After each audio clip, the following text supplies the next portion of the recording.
On November 24th, 1971, a man boarded a Northwest Orient Airlines flight in Portland, Oregon. He looked normal. He wore a black suit, white shirt, black tie, and dark sunglasses. No one on that plane knew they were about to witness one of the greatest mysteries in American history.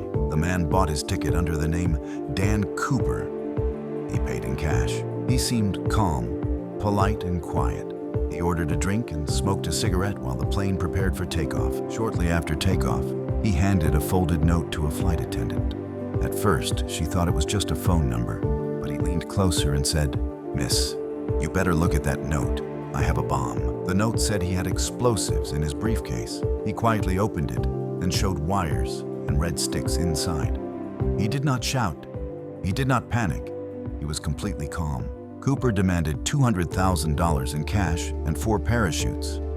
He gave clear instructions. The flight attendant informed the pilots. The pilots contacted air traffic control. The FBI was alerted immediately. The plane continued flying toward Seattle, while authorities gathered the money. On the ground, officials rushed to collect the ransom in $20 bills. Every bill's serial number was recorded. When the plane landed in Seattle, the passengers were released safely. None of them were harmed. The ransom money and parachutes were delivered to Cooper. Now only Cooper and a small flight crew remained on board. He ordered the plane to take off again. He told the pilots to fly toward Mexico at a low altitude and slow speed. It was dark.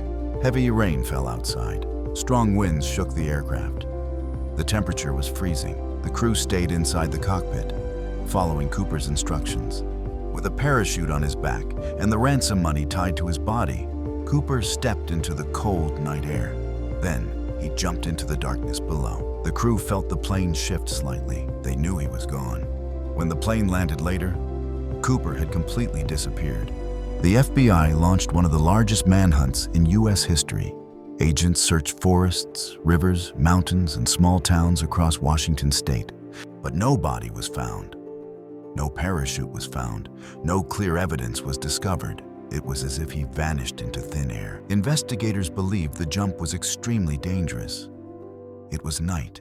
The weather was terrible. The terrain below was rough and wild. Many experts think Cooper may not have survived the fall, but others believe he carefully planned everything and escaped successfully.